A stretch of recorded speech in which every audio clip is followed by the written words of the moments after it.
يا أيها الذين آمنوا إذا نودي للصلاة من يوم الجمعة فاسعوا إلى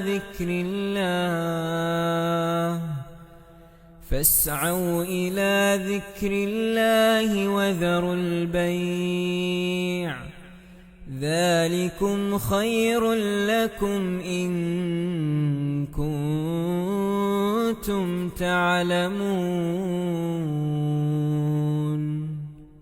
الحمد لله الذي أثنى على عباده المحسنين وأورثهم جنات النعيم وأكرمهم بالنظر إلى وجهه الكريم، ونشهد أن لا إله إلا الله وحده لا شريك له، ونشهد أن محمدًا عبده ورسوله، فاللهم صل وسلم وبارك عليه وعلى آله وصحبه أجمعين.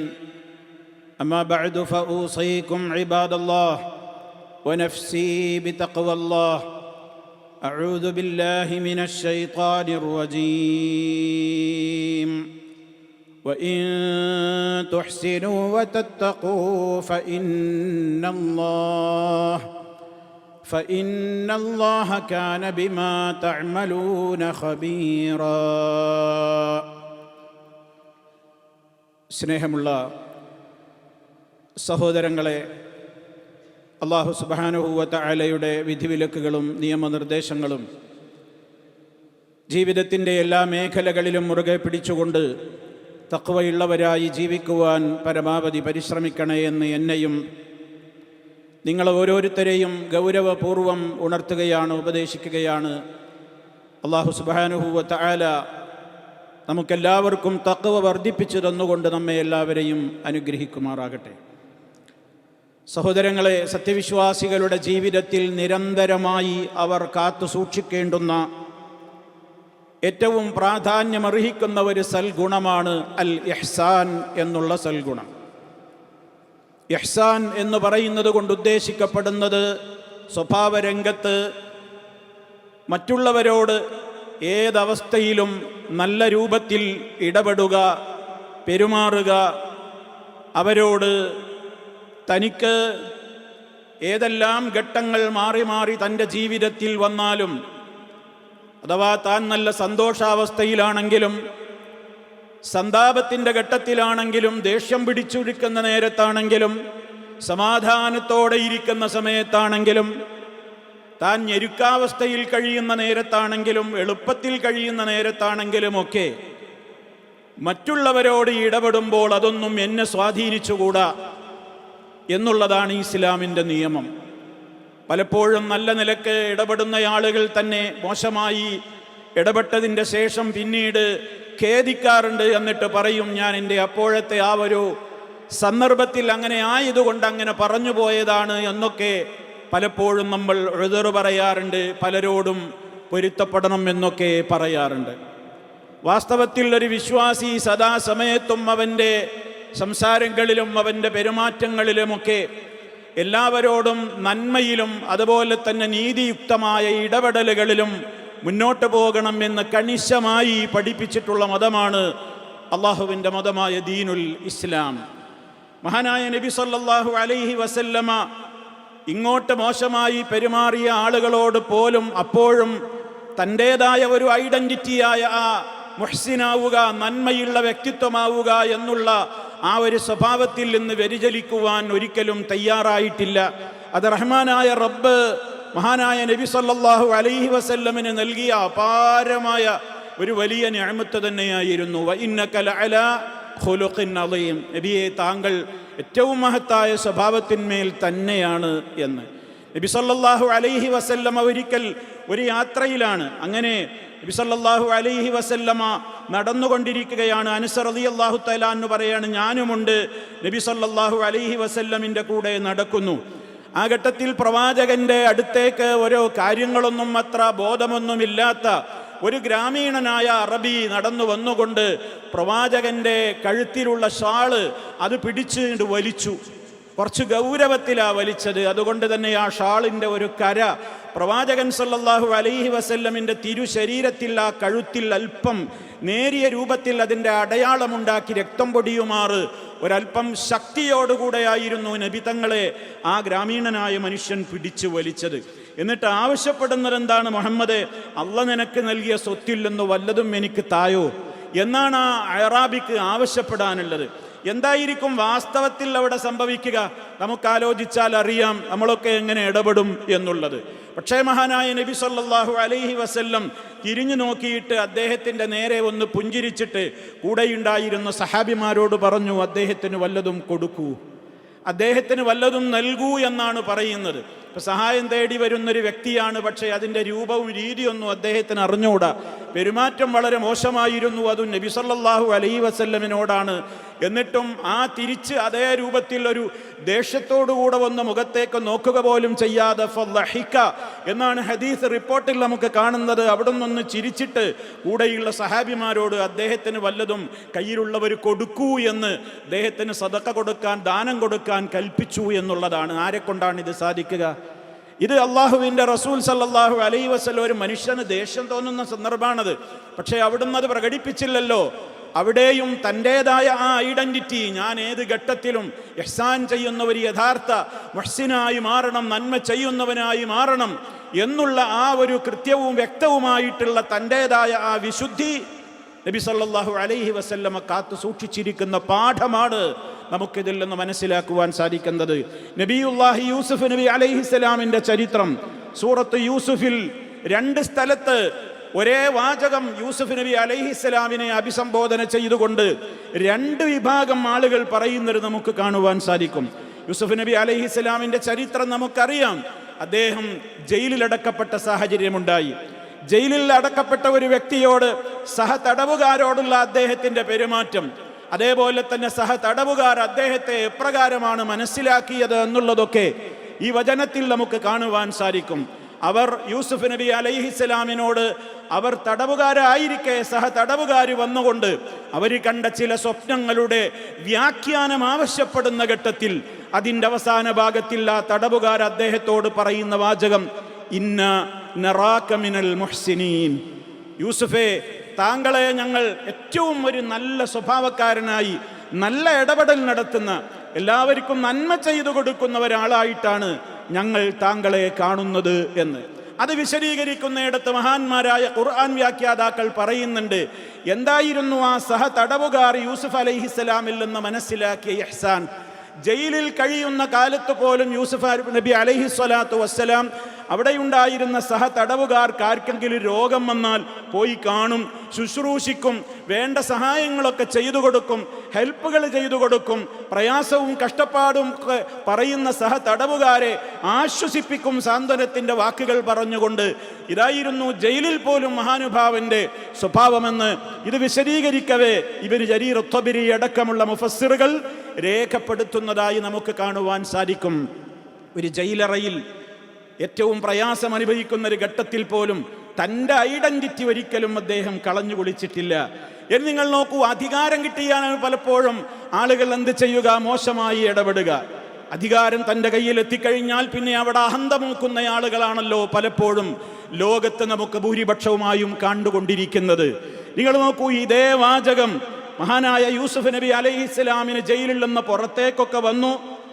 ഈജിപ്തിൻ്റെ കൊട്ടാരത്തിൽ അദ്ദേഹം അധികാരിയായി, ഭക്ഷ്യവകുപ്പ് കൈകാര്യം ചെയ്യുന്ന ധനകാര്യ വകുപ്പ് മന്ത്രിയായി, അധികാരത്തിൻ്റെ ഉന്നതമായ സോപാനങ്ങളിലേക്ക് അദ്ദേഹം കയറി.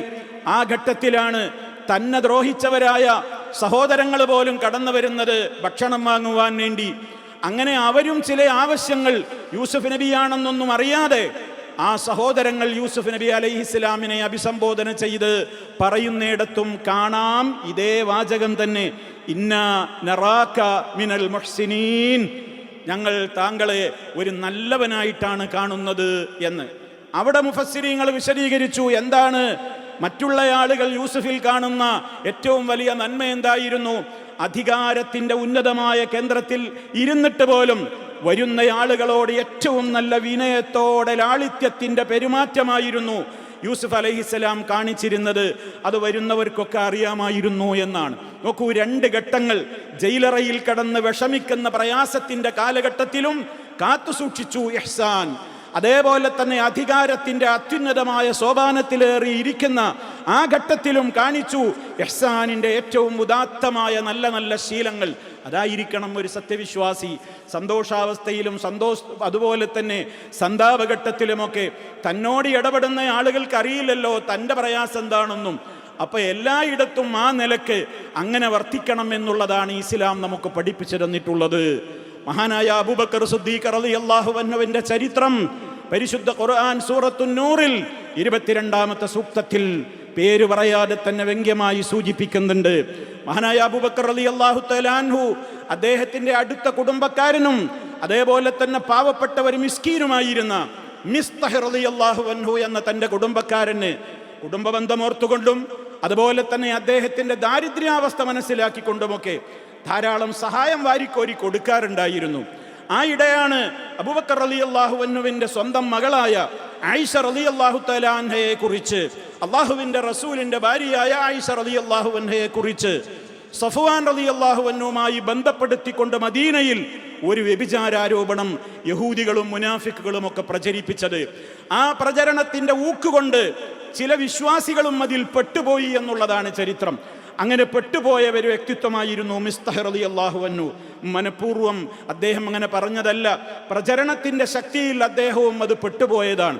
ഈ വിവരം അബൂബക്കർ റളിയല്ലാഹു അൻഹുവിനെ വല്ലാതെ ചൊടിപ്പിച്ചു. തൻ്റെ സഹായം ഞാൻ ധാരാളമായി വാരിക്കോരി കൊടുത്തുകൊണ്ടിരിക്കുന്ന മിസ്തഹ് പോലും എൻ്റെ മോളെ കുറിച്ച് ഇങ്ങനെ പരാതി പറഞ്ഞില്ലേ, അതുകൊണ്ട് വല്ലാഹി ലാ ഉൻഫിഖു അലൈഹി അബദ, ഇനി ഒരു കാലത്തും അയാൾക്കുള്ള സഹായങ്ങൾ ഇനി ഞാൻ തുടരില്ല. ഇനി ഞാൻ അയാൾക്ക് വേണ്ടി കൊടുത്തിരുന്ന സഹായ സഹകരണങ്ങളെല്ലാം നിർത്തിവെക്കുകയാണ് എന്ന് അള്ളാഹുവിൽ സത്യം ചെയ്തുകൊണ്ട് മഹാനായ സിദ്ദീഖുൽ റളിയല്ലാഹു തആല അൻഹു പറഞ്ഞപ്പോൾ ഫനസല ഖൗലുഹു തആല, അള്ളാഹുവിൻ്റെ ഖുർആന്റെ ആയത്ത് ഇറങ്ങുക ചെയ്തത്. എന്തായിരുന്നു ആയത്ത്? വലാ യഅ്തലി ഉലുൽ ഫദ്ലി മിൻകും വസ്സഅതി അൻ യുഅ്തൂ ലിൽ ഖുർബാ വൽ മസാകീന വൽ മുഹാജിരീന ഫീ സബീലില്ലാഹ് ഫൽയഅഫൂ വൽയസ്ഫഹൂ അലാ തുഹിബ്ബൂന അൻ യഗ്ഫിറല്ലാഹു ലക്കും. പരിശുദ്ധ ഖുർആൻ സൂറത്തുൻ നൂറിലെ വചനമാണത്. നിങ്ങളിൽ ശ്രേഷ്ഠവാന്മാരായ ആളുകളൊന്നും ഇങ്ങനെ സത്യം ചെയ്യരുത്. അബൂബക്കർ റളിയല്ലാഹു അൻഹുവിനെ കുറിച്ചാണ് ആ ഉലുൽ ഫദ്ലി മിൻകും എന്ന് പറയുന്നത്. നിങ്ങളിലെ മഹാന്മാരൊന്നും ഇങ്ങനെ സത്യം ചെയ്യരുത്. എന്ത്? അടുത്ത കുടുംബങ്ങൾക്കും മിസ്കീനുകൾക്കും മുഹാജിറുകൾക്കും ഒക്കെ കൊടുത്തിരുന്ന ആനുകൂല്യം ഇനി കൊടുക്കൂല വല്ലാഹി എന്നൊന്നും പറഞ്ഞ് നിങ്ങൾ സത്യമിട്ടുകൊണ്ട് നൽകിയിരുന്ന ആനുകൂല്യങ്ങൾ ഇനി തുടരില്ല എന്നൊന്നും നിങ്ങൾ അങ്ങനെ കട്ടായം പറയരുത്. നിങ്ങൾ പുറത്തു കൊടുക്കൂ, നിങ്ങൾ വിട്ടുവീഴ്ച ചെയ്യൂ. നിങ്ങൾ വിട്ടുവീഴ്ച ചെയ്യണ്ടേ? കാരണം അള്ളാഹു നിങ്ങളിൽ നിന്ന് വരുന്ന പോരായ്മകൾ നിങ്ങളോട് വിട്ടുപുറത്ത് മാപ്പാക്കണമെന്ന് നിങ്ങൾക്കിഷ്ടമില്ലേ എങ്കിൽ നിങ്ങളത് സഹപാഠികളോട്, ഒപ്പമുള്ള ആളുകളോട്, സഹജീവികളോട് നിങ്ങൾ അങ്ങനെ ചെയ്യണം എന്ന് അബൂബക്കർ റളിയല്ലാഹു അൻഹുവിൻ്റെ ആ സംഭവത്തെ ഉദ്ദേശിച്ചുകൊണ്ട് വചനമിറക്കിയപ്പോൾ അബൂബക്കർ സിദ്ദീഖ് റളിയല്ലാഹു അൻഹുവിന് ആ ആയത്ത് കേൾക്കേണ്ട താമസമേ ഉണ്ടായുള്ളൂ. അദ്ദേഹം സത്യം മാറ്റി പറഞ്ഞു, വല്ലാഹി ഇന്നീ ലഉഹിബ്ബു അൻ യഗ്ഫിറല്ലാഹു ലീ, എന്നോട് അള്ളാഹു പൊറുക്കണം എന്ന് തന്നെയാണ് ഞാൻ ആഗ്രഹിക്കുന്നത്. അതുകൊണ്ട് എൻ്റെ തെറ്റ് ഞാനിതാ തിരുത്തുന്നു. ഇനി അദ്ദേഹത്തിന് കൊടുക്കുന്ന ഒരാനുകൂല്യവും ഞാൻ നിർത്തിവെക്കുകയില്ല. അവിടെയും സത്യമിട്ട് പറഞ്ഞു, വല്ലാഹി ലാ അൻസഉഹാ മിൻഹു അബദാ, നൽകിയിരുന്ന ആനുകൂല്യങ്ങൾ മുഴുവനും ഞാൻ തിരിച്ചു കൊടുക്കുക തന്നെ ചെയ്യും, ഞാനത് സ്റ്റോപ്പ് ചെയ്യുകയില്ല വല്ലാഹി എന്ന് പറഞ്ഞുകൊണ്ട് അബൂബക്കർ റളിയല്ലാഹു തആല അൻഹു തിരുത്തുകയാണ്. നോക്കൂ നിങ്ങൾ, ഒരല്പം പാകപ്പിഴവ് സംഭവിക്കുമ്പോഴേക്ക് റബ്ബിൻ്റെ വചനം കേട്ട് അത് തിരുത്തുകയാണ്. ഏത് ഘട്ടത്തിലും ഏറ്റവും തൻ്റെ മകളെക്കുറിച്ച് ലോകത്തൊട്ടാകെ പരാതി, അതേപോലെ തന്നെ വ്യഭിചാരാരോപണം പറഞ്ഞിട്ടും അതൊക്കെ സഹിക്കാനും പൊറുക്കാനും ഒരു ബാപ്പയ്ക്ക് കഴിയോ? പക്ഷേ അള്ളാഹ് അങ്ങനെ പറഞ്ഞപ്പോൾ അത് പൊറുത്തു, അത് മാപ്പ് ചെയ്തു കൊടുത്തു, നൽകിയിരുന്ന ആനുകൂല്യങ്ങളെല്ലാം തിരിച്ചു കൊടുത്തു. ഇതായിരിക്കണം വിശ്വാസി എന്നാണ്. ഏത് തിന്മകളെയും നന്മകൾ കൊണ്ട് പ്രതിരോധിക്കാൻ സാധിക്കുക എന്നുള്ളത് അപാരമായ നിഅമത്താണ്. അതാണ് പരിശുദ്ധ ഖുർആൻ പറഞ്ഞതും,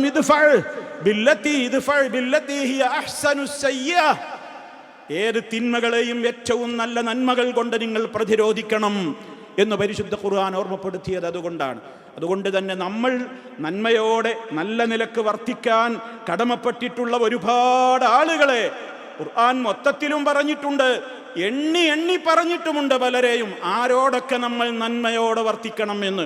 പരിശുദ്ധ ഖുർആൻ സൂറത്തുൻ നിസാ 36-ാമത്തെ വചനത്തിൽ ചിലരെ ഇങ്ങനെ ക്രമത്തിൽ ഇങ്ങനെ പറഞ്ഞു പരിചയപ്പെടുത്തി തരുന്നുണ്ട്. അള്ളാഹുവിൻ്റെ റസൂല് നമുക്കത് പഠിപ്പിച്ചു തന്നു. പരിശുദ്ധ ഖുർആനിൽ റബ്ബ് പറയുകയാണ്, വഅബ്ദുല്ലാഹ്, നിങ്ങൾ അള്ളാഹുവിനെ മാത്രം ആരാധിക്കണേ, വലാ തുശ്രികൂ ബിഹി ശൈആ, നിങ്ങൾ അവനിൽ യാതൊന്നിനെയും പങ്കു ചേർക്കരുതേ. ഇനി അതാ കടമകൾ തുടങ്ങുകയാണ്. ആർക്കൊക്കെയാണ് ഇഹ്സാൻ ചെയ്യേണ്ടത്, ആരോടൊക്കെയാണ് ഏറ്റവും നല്ല മെച്ചപ്പെട്ട നിലക്ക് പെരുമാറേണ്ടത്? വബിൽ വാലിദൈനി ഇഹ്സാനാ, മാതാപിതാക്കളോട് നല്ല നിലയിൽ വർത്തിക്കണേ. അതാണ് ഏറ്റവും മഹത്വമേറിയത്, അതാണ് ഏറ്റവും മുഖ്യമായത്. പിന്നീട് അവിടുന്ന് അങ്ങോട്ട് വബിദിൽ ഖുർബാ, അത് കഴിഞ്ഞാൽ നിങ്ങളോട് ഏറ്റവും അടുത്ത ബന്ധമുള്ളവരോട്, വൽ യതാമാ, അനാഥകളോട്, വൽ മസാകീൻ, പാവപ്പെട്ട അഗതികളോട്, വൽ ജാരി ദിൽ ഖുർബാ, അടുത്ത ബന്ധമുള്ള അയൽവാസിയോട്, വൽ ജാരിൽ ജുനുബി, അടുത്ത ബന്ധമൊന്നുമില്ലാത്ത അയൽവാസിയാണെങ്കിലും അകന്ന അയൽവാസിയാണെങ്കിലും ആ അയൽവാസിയോടും, വസാഹിബി ബിൽ ജംബി, അവിടെ ഖുർആൻ വ്യാഖ്യാതാക്കൾ വിശദീകരിച്ചു, സാഹിബ് ബിൽ ജംബാരാണ് തൻ്റെ കൂടെ യാത്ര ചെയ്യുന്ന ആളുകൾ. റഫീഖുസ് സഫർ എന്ന വിശുദ്ധ ഖുർആനിൻ്റെ വ്യാഖ്യാതാക്കൾ അവിടെ രേഖപ്പെടുത്തി. തൻ്റെ കൂടെ യാത്ര ചെയ്യുന്നവരോടും ഏറ്റവും മാന്യമായിട്ടാണ് ഇടപെടേണ്ടത്. വബിനിസ്സബീൽ, വഴിയാത്രക്കാരോടും എന്നൊക്കെ പറഞ്ഞു. നമ്മൾ ആലോചിക്കണം, ഇന്നിൻ്റെ കാലഘട്ടങ്ങളിൽ കൂടെ യാത്ര ചെയ്യുന്ന ആളുകളോട് ഇസ്ലാം എന്തെല്ലാം കടമകൾ പാലിക്കുവാൻ പറഞ്ഞിട്ടുണ്ട്. തൻ്റെ കൂടെ യാത്ര ചെയ്യുന്ന ആളുകൾ പലരും ഉണ്ടാകാം. പ്രായമുള്ള ആളുകൾ ഉണ്ടെങ്കിൽ ഒന്ന് സീറ്റ് ഒഴിഞ്ഞു കൊടുക്കുക. അതേപോലെ തന്നെ ഞെങ്ങിത്തെരിഞ്ഞി നിൽക്കുന്ന വാഹനങ്ങളിലാണെങ്കിൽ ഒരല്പമൊന്ന് സൗകര്യം ചെയ്തു കൊടുത്തുകൊണ്ട് ഒരറ്റത്തേക്ക് മാറി നിൽക്കുവാനുള്ള സഹായങ്ങൾ ചെയ്യുക. ഒരാളെ മനഃപൂർവ്വം നമ്മൾ കഷ്ടപ്പെടുത്താതിരിക്കുക. ആരെങ്കിലും അറിയാതെ വന്ന് ചവിട്ടിപ്പോയെങ്കിൽ ഒന്ന് സോറി പറയുക.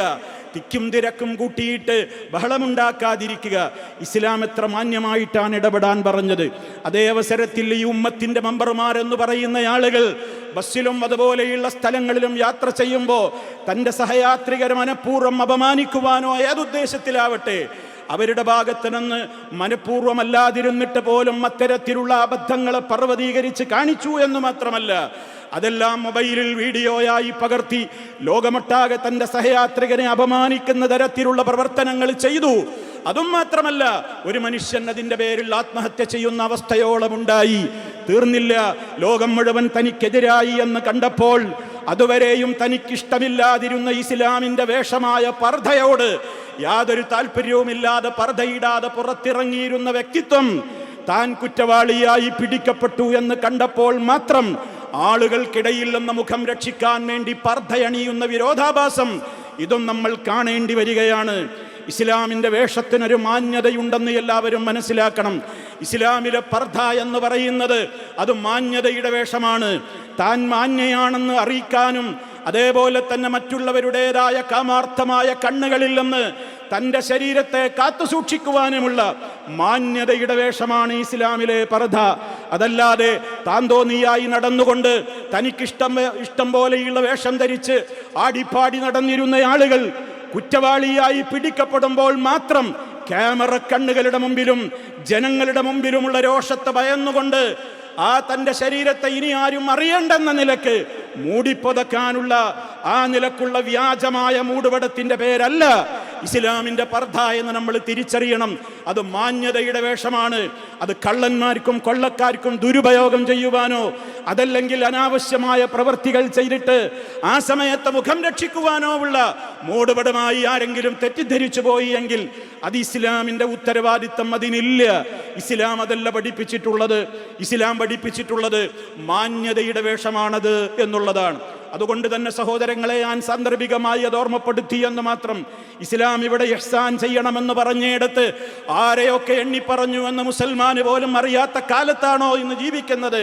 അതുകൊണ്ടാ പറയുന്നത് വസ്സാഹിബി ബിൽ ജംബീൻ, നിന്റെ കൂടെ നിൽക്കുന്ന സഹയാത്രികൻ എന്ന്, റഫീഖുസ് സഫർ എന്ന് ഖുർആൻ വ്യാഖ്യാതാക്കൾ അവിടെ പറഞ്ഞെങ്കിൽ ആരോടെല്ലാം നമുക്ക് കടമകളുണ്ട്, ആരോടെല്ലാം നല്ല നിലക്ക് വർത്തിക്കണമെന്ന് ഇസ്ലാം പറയുന്നുണ്ട്, ആരോടെല്ലാം മാന്യമായി ഇടപെടണമെന്ന് പറയുന്നുണ്ട്, ആരെയെല്ലാം ഏറ്റവും നല്ല നിലക്കെ അവരുമായി വർത്തിക്കാവൂ എന്ന് പറയുന്നുണ്ട്. ഇതായിരിക്കണം മുസൽമാന്റെ ഐഡന്റിറ്റി എന്ന് നമ്മൾ മനസ്സിലാക്കണം. ഇന്നല്ലാഹ യഅ്മുറു ബിൽ അദ്ൽ വൽ ഇഹ്സാൻ, അല്ലാഹു നിങ്ങളോട് നീതിയാണ് കൽപ്പിക്കുന്നത്. അതേപോലെ അവിടെ ഇരയുടെ മതമോ ജാതിയോ അല്ല പറയുന്നത്, നീതിയാണ് ഇസ്ലാം കൽപ്പിക്കുന്നത്.